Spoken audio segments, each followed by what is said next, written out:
내가 누구에게서 배운 것을 알며 또 어려서부터 성경을 알았나니 성경은 능히 너로 하여금 그리스도 예수 안에 있는 믿음으로 말미암아 구원에 이르는 지혜가 있게 하느니라. 모든 성경은 하나님의 감동으로 된 것으로 교훈과 책망과 바르게 함과 의로 교육하기에 유익하니 이는 하나님의 사람으로 온전하게 하며 모든 선한 일을 행할 능력을 갖추게 하려 함이라. 아멘.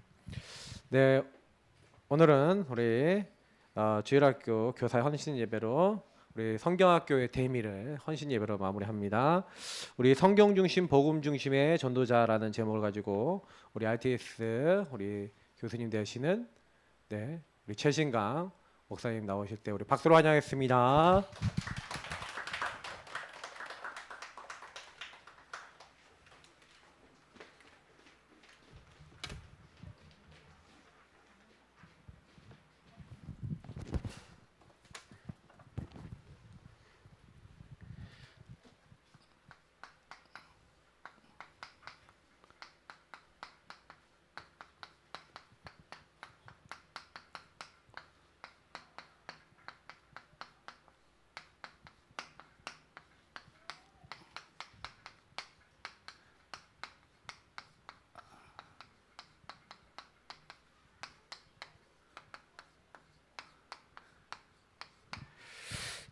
네, 반갑습니다. 기도하고 말씀을 받도록 하겠습니다.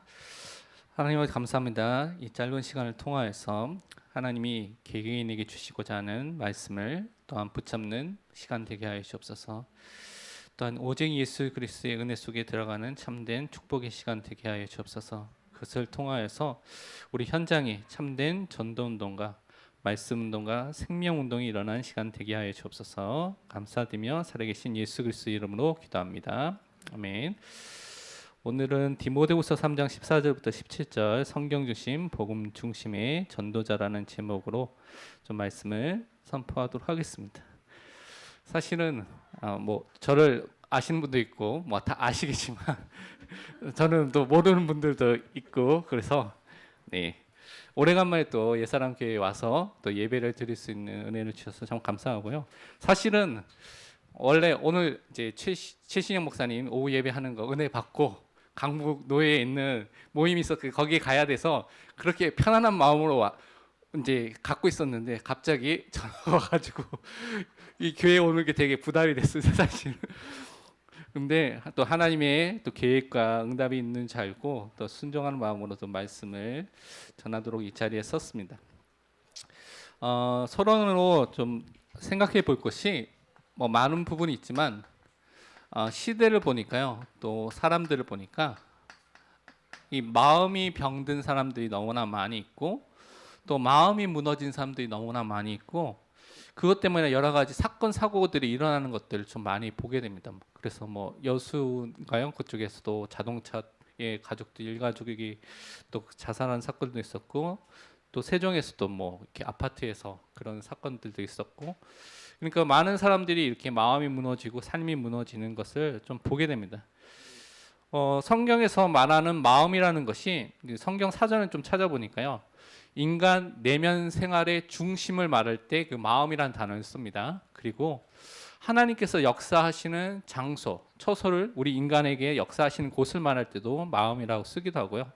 또 어떤 경우에는 우리 전인격, 우리 자신 전체를 말할 때도 마음이라는 단어를 씁니다. 그러니까 여러 가지 경우에 이렇게 마음이라는 단어를 쓰는데 저는 잠언 4장 23절의 말씀을 보면서 뭐라고 말씀하고 있냐면 모든 지킬 만한 것 중에 더욱 내 마음을 지키라 생명의 근원이 이에서 남이니라 라고 말하고 있습니다. 우리가 지킬 게 너무 많이 있죠. 우리 자신에게 위해서도 지킬 게 많죠. 재산도 지켜야 되고요. 여러 가지 지켜야 되겠지만 가장 중요한 것은 우리 마음을 더욱 지키라고 이렇게 성경은 말하고 있습니다. 왜냐하면 이 마음으로부터 우리가 생각하는 생각이 나오고요. 말이 나오고 우리가 선택하고 판단하는 이 모든 것들이 성경에서는 이 마음에서 나온다고 말하고 있습니다. 그렇기 때문에 마음을 지킨다는 것은 무엇보다도 우리가 이 시대에서 올바른 또 응답을 받는 시대가 된다는 것이죠. 왜냐하면 이 시대는 마음을 빼앗는 시대거든요. 예전에는 제가 어렸을 때만 해도 제가 어렸을 때 놀이 문화나 이런 것들은 그래도 뭐 이제 자기 전에는 다 끝나고 그냥 잤거든요. 근데 요즘은 핸드폰이 있으니까 침대, 잠자리에까지도 함께 24시 함께 하면서 이렇게 살게 되는 문화의 그런 완전히 문화가 바뀐 시대를 살고 있거든요. 그러니까 너무나 마음을 빼앗아가기 쉬운 시대를 맞이하게 됐습니다. 그래서 특히 우리 후대들 렘넌트들이 이 마음에 하나님의 마음을 말씀을 담거나 마음을 다해서 예배를 드리거나 이런 것들이 너무나 어려운 시대를 많이 맞이하게 됐습니다. 그래서 이 마음을 지킨다는 것이 너무나 중요한 것을 보게 되는데요. 성경 보니까 죄인들의 마음의 상태에 대해서 여러 가지로 성경은 표현하고 있습니다. 창세기 6장 5절에 보니까 사람들에 대해서 표현하기를 마음에 생각하는 모든 계획이 항상 악하다. 그러니까 마음으로 통하여서 생각을 하는데 그 생각하는 모든 것들이 뭐와 연결되냐면 죄와 연결되고 악한 것, 하나님을 반대하고 거역하는 것과 연결되고 그것에 힘쓰고 그것을 위해서 살고 있다고 말하고 있습니다. 또 마가복음에서는 예수님께서 직접 하신 말씀이에요. 마가복음 7장 21절에서 23절에 뭐라고 말씀하냐면 사람의 속에서 사람의 마음에서 나오는 것이 악한 것이고 또 사람을 더럽게 한다고 말하면서 악한 생각이 사람의 마음에서 나오는데 뭐라고 설명하냐면 음란과 도둑질과 살인과 간음과 탐욕과 악독과 속임과 음탕과 질투와 비방과 교만과 오매함이니 이 모든 악한 것이 다 속에서 나와서 사람을 더럽게 하느니라.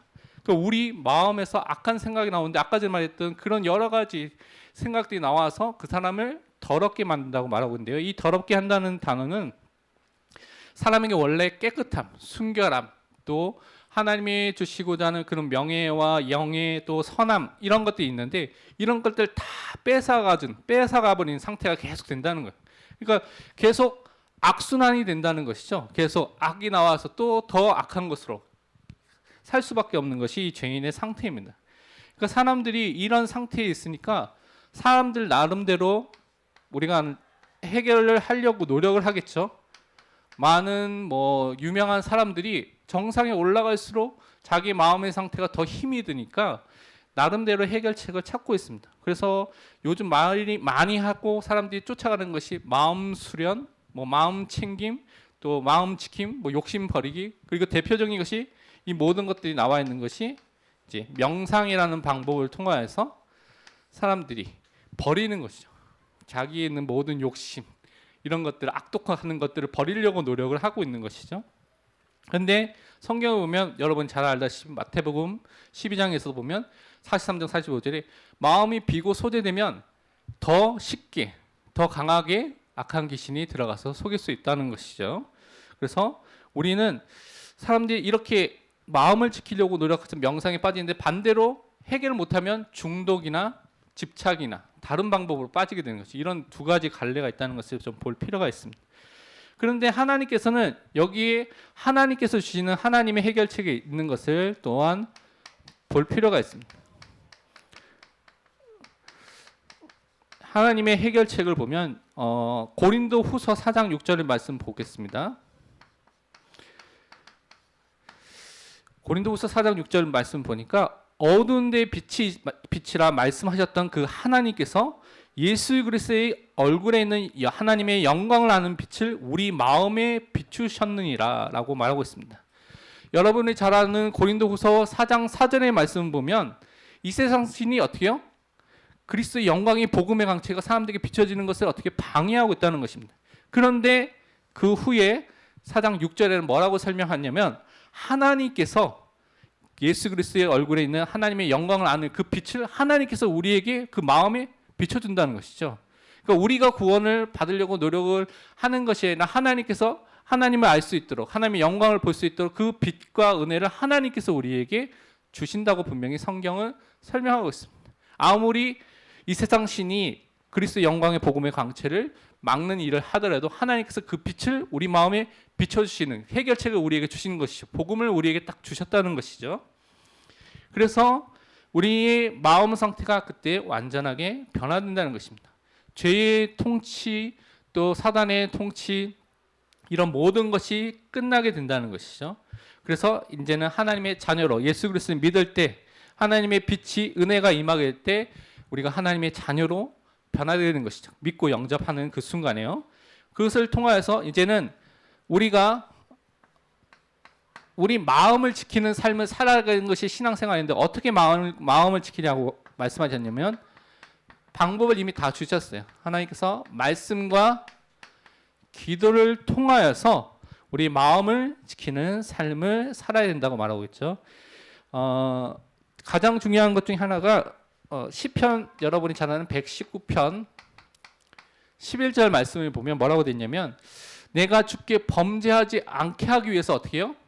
내 마음, 주의 말씀을 내 마음에 두었나이다. 말씀이 마음에 담기면 하나님 앞에 죄를 짓지 않는 악이라는 이 부분을 이겨나갈 수 있는 상태가 된다고 말하고 있는 것이죠. 근데 이 말씀이 마음에 담기는 가장 중요한 좋은 방법이 무엇이냐면 말씀이 새겨진다고 말하고 있는데 그것이 돼야 되는 것이죠. 성경이 그래서 말씀을 네 마음에 새기고 신명기 6장 4절 5절에서 그렇게 말씀하고 있죠.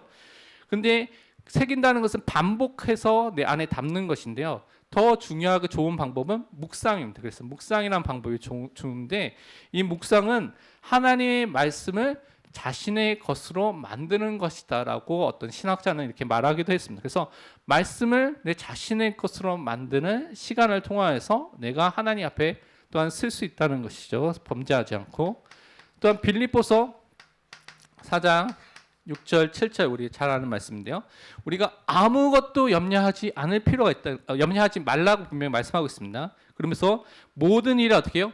기도와 간구로 감사함으로 하나님께 아뢰는. 그러니까 우리가 있는 모든 부분을 하나님께 기도로 우리가 바꿔서 말씀을 드릴 수 있다는 것이죠. 그럼 7절에 그리하면 모든 지각에 뛰어난 하나님의 평강이 그리스도 예수 안에서 너희 마음, 우리 마음과 생각을 지키시리라. 하나님께서 우리를 지켜주신다고 분명히 말씀하고 있습니다. 그러니까 기도라는 방법을 통하여서 우리가 겪고 있는 많은 것들을 또한 말씀하고 아랠 때 우리 마음과 생각을 지킬 수 있다는 것이죠.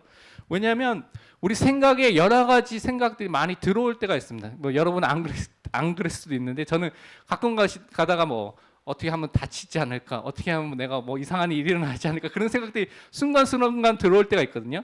그 순간순간 들어올 때마다 그 생각을 계속 기피하면 잡히게 되겠죠. 근데 그때 고백을 하는 거죠.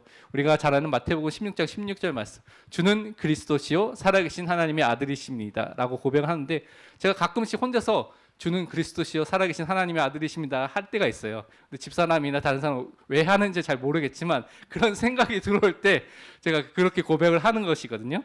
그래서 또 아니면 그 생각을 기도로 바꾸는 것이죠. 유 목사님도 많이 설명하셨지만 어떤 생각이 들면 이런 생각을 갖고 왜 하나님 왜 이런 생각이 들죠? 이런 기도로 그 순간에 그걸 바꾸는 것이죠. 그때 하나님께서 주시는 우리 마음과 생각을 지키는 응답을 또한 누리게 된다는 것입니다. 그러면서 이 삶을 통해서 우리가 하나님의 인도를 받는 삶을 살게 됐는데 최근에 제가 좀 묵상하면서 또 붙잡은 말씀이 잠언 3장 5절에서 6절 말씀인데요. 너는 마음을 다하여 여호와를 신뢰하고 내 명철을 의지하지 말라고 말하고 있습니다. 너는 범사의 그를 인정하라. 그리하면 내 길을 지도하시리라라고 말씀하고 있습니다. 이건 우리가 너무나 잘 아는 성령의 인도받는 중요한 성경 말씀이라고 우리가 붙잡고 있죠. 근데 사실은 전인격적으로 마음을 다해서 지식과 감정과 의지를 다 들여서 하나님을 의지하는 것, 다음 신뢰한다는 것, 이것들이 잘 안 될 때가 많아요. 왜냐하면 내가 가진 배경, 지식, 공부했던 것들, 경험, 그것이 더 쉽게 저한테 마음에 생각이 들고 이렇게 하면 되지 않을까라는 생각이 들 때가 너무 많다는 것이죠. 그리고 그렇기 때문에 그것을 의지하지 말고 분명히 하나님을 신뢰하는 삶을 살고 범사의 모든 것에 정말 인정하고 먼저 고백하고 주인으로 인정하는 삶을 살라고 말씀하고 있습니다. 그러면 우리 길을 분명히 지도하신다라고 말하고 있어요. 여기 지도한다는 것은 인도한다는 의미도 있지만 또 어떤 의미가 또 포함되어 있냐면 우리가 도덕적으로나 지성적으로 올바르게 곧바르게 갈 수 있도록 더 진보될 수 있도록 더 앞으로 갈 수 있도록 우리를 인도해 준다는 것입니다. 그러니까 진짜 우리가 하나님의 인도를 계속 받는다면 진짜 도덕적인 삶에 있어서도 또 우리가 또 지성적으로 하나님 알아가는 부분에 있어서도 올바르게 살 수 있는 응답을 주신다는 것이죠. 그러면 우리는 계속해서 누리게 되는 것이 이제 제가 이번 주에 성경 읽으면서 시편 29편 11절 말씀 좀 붙잡겠는데 여호와께서 자기 백성에게 힘을 주시며 여호와께서 자기 백성에게 평강의 복을 주시리로다라고 말하고 있습니다. 진짜 하나님을 의지하고 하나님께 맡기는 사람에게는 하나님께서 분명하게 힘을 주신다는 것이죠. 또 평강, 평화의 복, 평안의 복을 분명히 주신다고 분명히 말씀하고 있습니다. 그래서 진짜 우리가 마음과 생각을 정말 복음으로 말씀으로 지켜야 된다는 것이죠. 그래서 우리가 마음을 지키고 현장을 살리는 전도자 교사로 서기 위해서 가장 중요한 것 중에 하나가 성경 중심으로 복음 중심으로 우리가 사는 것이 중요한데요. 그래서 필요한 것이 무엇이냐면 성경을 볼 때 성경을 어떻게 보느냐 관점이 너무나 중요한데 이거를 구원의 복음 그리스도의 복음 중심으로 이 성경을 보는 것이 가장 중요한 또한 우리가 응답받는 또한 방법이 되고 길이 된다는 것을 우리가 좀 생각을 해야 되겠습니다. 왜냐하면 많은 지금 신학을 하는 것 중에 자유주의 신학이라는 것이 있는데요. 이거는 계몽주의 철학의 배경을 가지고 17세기 또한 18세기에 발전하기 시작해서 생겨나기 시작해서 19세기의 유럽 현장을 거의 장악했고요. 20세기에는 거의 미국 현장을 많은 교단들 장악했고 또 우리 한국에도 이제 많은 영향을 주고 있는 그런 신학입니다. 근데 자유주의 신학의 가장 특징 중에 하나가 시작이 성경을 하나님의 말씀을 100% 안 믿어요. 성경에 하나님의 말씀도 있다라고 믿죠. 근데 그 말씀도 있다라는 것은 말씀이 아닌 것도 많이 있다라는 것을 전제라고 있죠. 그래서 성경을 그냥 세상 사람들이 읽으면 좋은 고전, 유명한 책, 고전 책이다, 클래식한 책이다.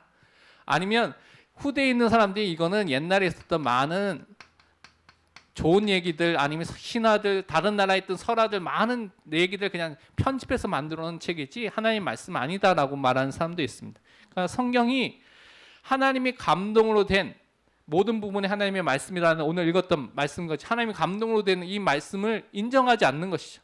그러니까 이걸 인정하지 않으면 성경을 인정하지 않으면 성경에 나와 있는 내용을 다 인정하지 않아요. 창세기, 창조 그것도 설화다. 인간의 타락 이것도 그냥 이야기지 설하고 그것이 진짜 타락이 아니다. 그러면 어떻게 돼요? 예수 그리스도가 오신 것도 우리를 위해서 오실 필요가 없는 것이죠. 그러니까 우리 성경에서 말하는 모든 것들이 다 무너지게 만드는 것이 이 자유주의 신학입니다. 근데 이 자유주의 신학이 거의 유럽의 거의 대부분의 대학, 신학교는 거의 자유주의에 물이 들었다고 볼 수가 있어요. 일부 몇몇 빼놓고 그 미국에서도 유명한 대학, 뭐 하버드 여러분이 잘 아는 예일 여기 다 신학부가 있거든요. 신학과. 근데 그런 대학에 있는 신학부는 다 자유주의입니다.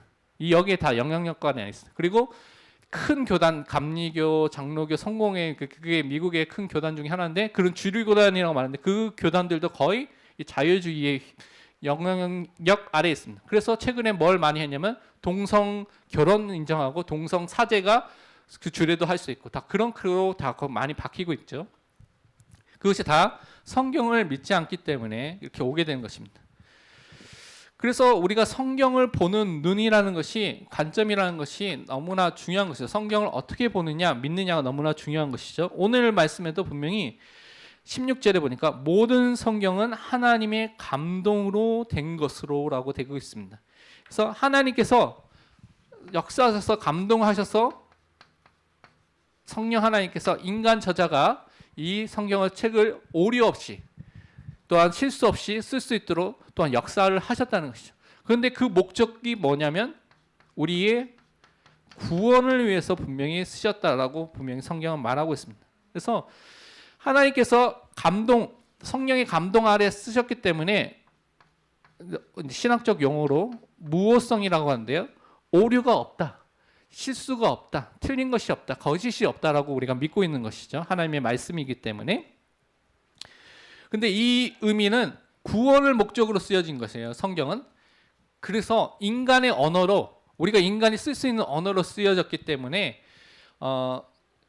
과학책 다른 말로 과학의 연구 데이터를 써서 연구 보고서를 쓰는 그런 엄밀한 뭐 숫자 하나 0점 몇 명 소수점까지 맞아야 되는 그런 개념으로 쓴 것이 아니라 그 당시에 보통 사람들이 쓰는 언어로 우리에게 필요한 구원의 내용을 쓰였다는 것이죠. 그래서 우리도 보면 뭐 너 몇 살이야 그러면 31면 30 초반이야 뭐 아니면 34인데도 30 초반이야 뭐 이렇게 말하기도 하고 그러잖아요. 그러니까 어른 직자기로 말할 때도 있고 이렇게 말하잖아요. 근데 성경이 일상용어로 사람들이 쓰는 그런 부분도 들어가 있다는 것이죠. 그러니까 구원을 위해서 쓰기 위해서. 근데 무엇성 그래서 우리 구원을 위해서 오리가 없이 거짓이 없이 쓰여졌다는 것을 볼 필요가 있습니다.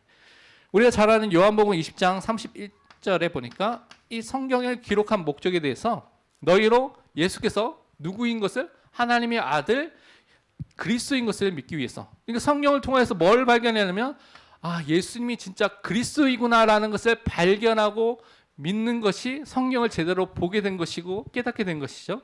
그리고 그것을 믿고 예수 그리스도를 믿고 어떻게 해요? 그 이름을 힘입어 생명을 얻기 위해서 영생을 얻기 위해서 성경에 쓰여졌다고 말하는 것이죠.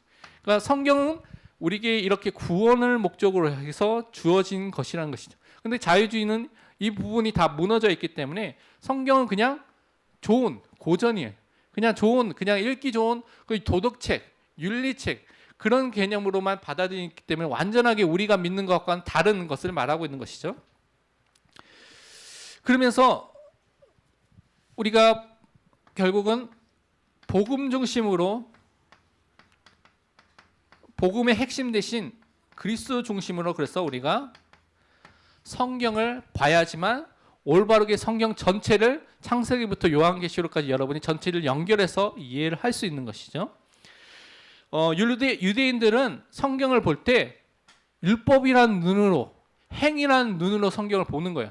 그러니까 성성이 이해가 안 되는 거예요. 해석이 달라지는 거예요.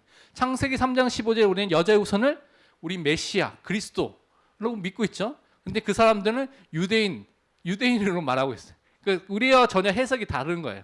그러니까 어떤 눈으로 성경을 보느냐에 따라서 성경 해석이 완전하게 달라지게 되는 것이죠. 신비주의자들은 어떤 이적, 기적, 신비 그런 체험을 중심으로 성경을 보기 때문에 우리가 보는 것과 완전 다르게 성경을 보게 된다는 거 우리가 이해해 볼 수가 있습니다. 그런데 우리는 항상 복음 중심으로 그리스도 중심으로 봐야지 가장 안전하고 가장 정확하고 확실하게 이해할 수 있고 붙잡게 된다는 것이죠.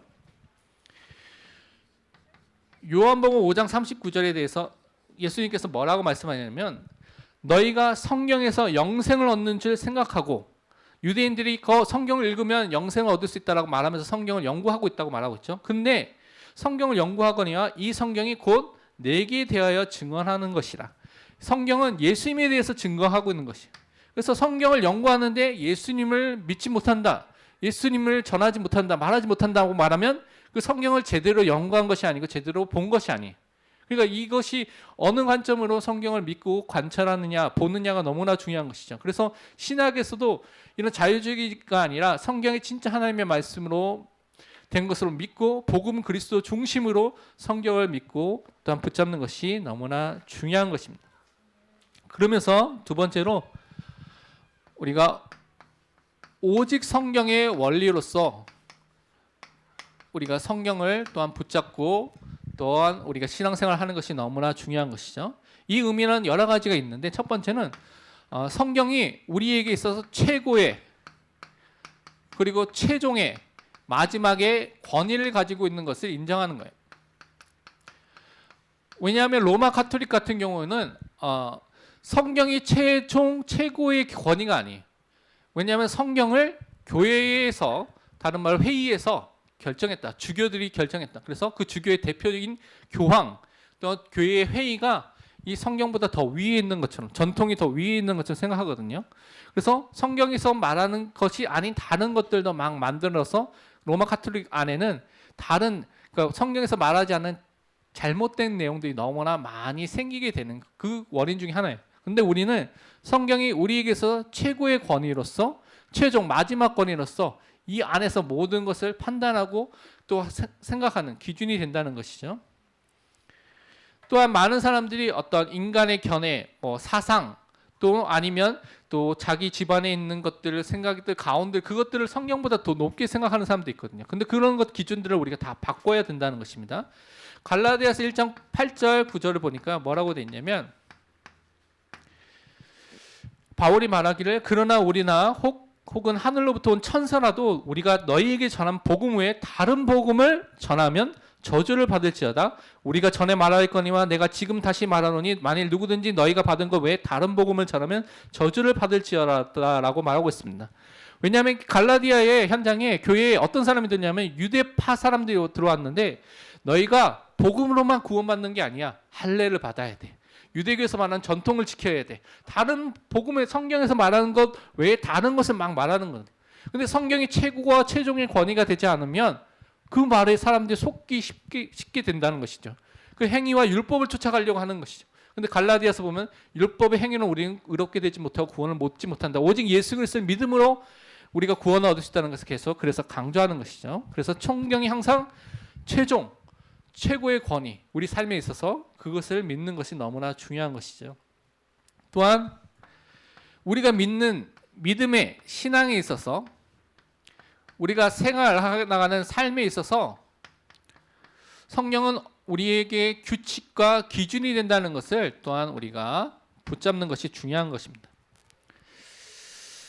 먼저 성경 안에 우리가 필요로 하는 모든 하나님의 말씀이 다 있어요. 그것은 뭐 성경의 충분성이라고 말하고 있죠.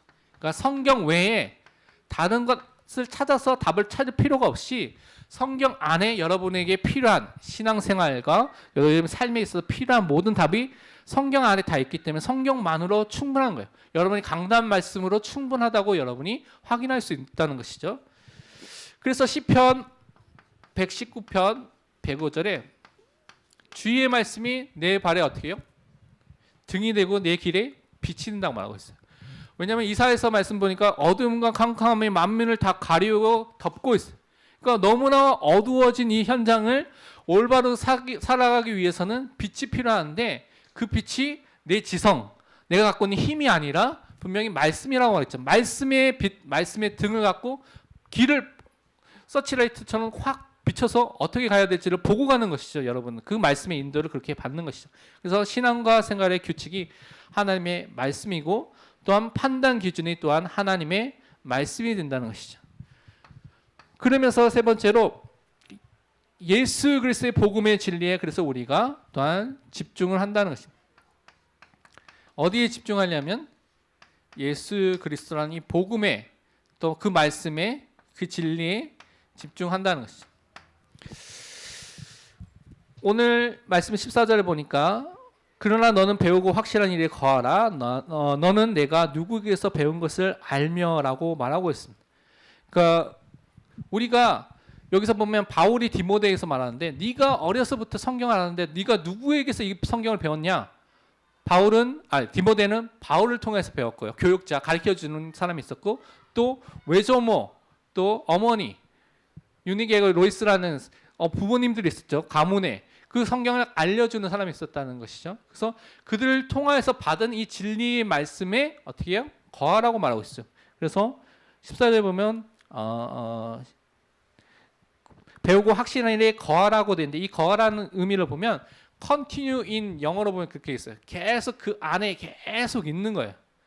그 안에 배우고 확실한 일, 여러분이 말씀을 통해서 확실한 그 진리 속에 항상 있는 것이 너무나 중요한 것이죠. 왜냐하면 제가 요한복음 18장 37절을 읽으면서 보게 된 것이 있는데요. 이게 이제 빌라도가 예수님께 물어보는 거예요.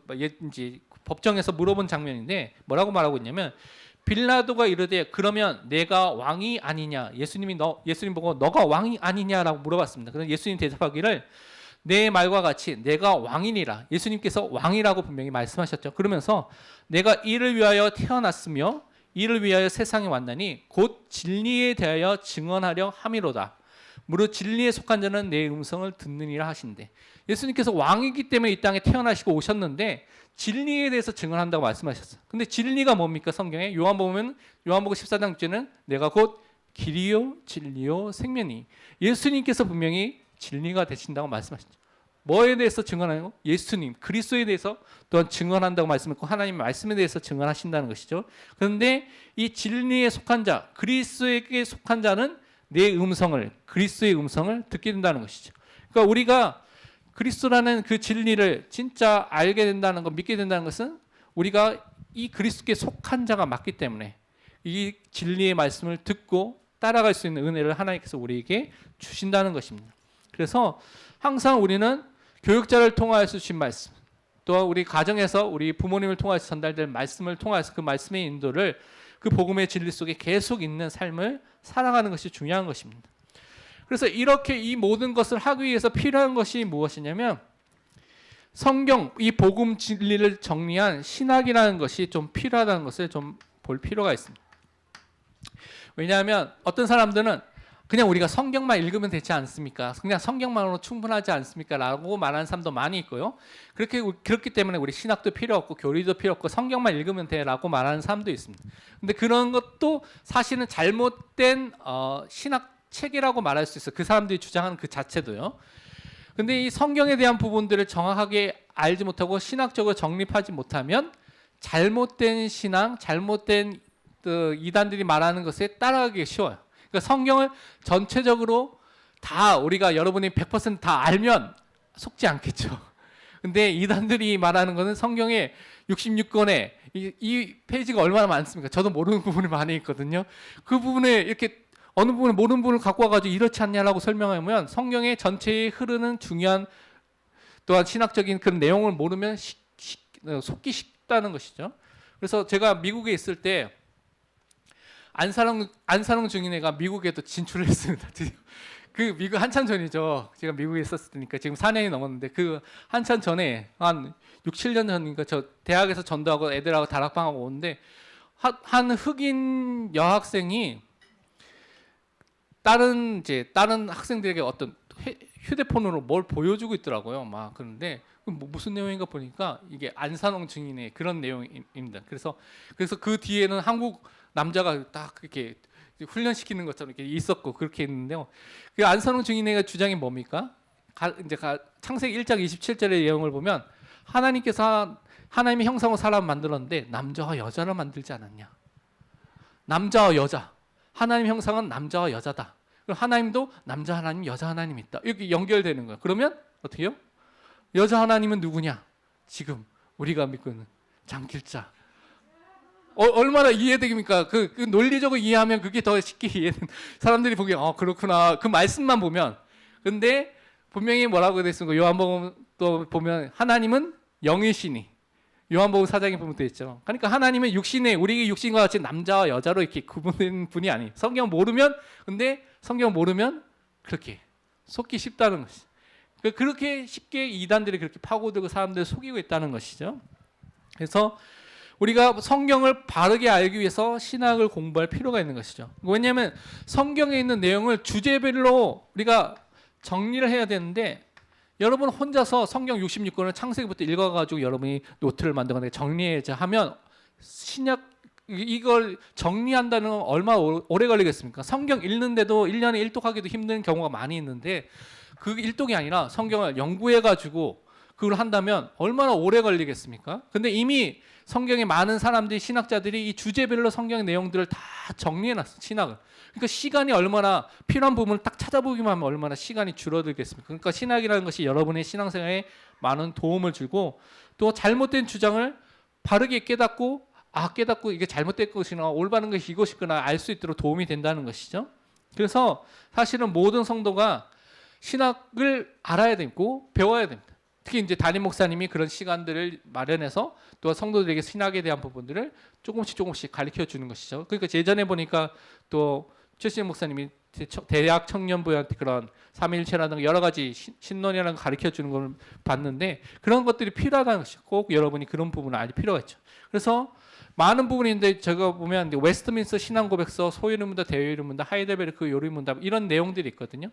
여러 가지 내용들이 있는데 이제 그 내용들이 너무 방대하기 때문에 필요한 부분들만 여러분이 좀 그런 부분을 볼 필요 있고 알 필요가 있죠. 그래서 저는 어떻게 해야 될까라고 생각하면서 이제 유튜브를 만들어서 유튜브에서 그런 강의를 조금씩 강의라기보다는 그 내용을 말하고 성경 구절을 설명하고 그 정도로 간단하게 말하고 있고 그런 사역을 하고 있는데 이제는 좀 더 간단하게 왜냐하면 요즘은 너무 길면 잘 안 보거든요.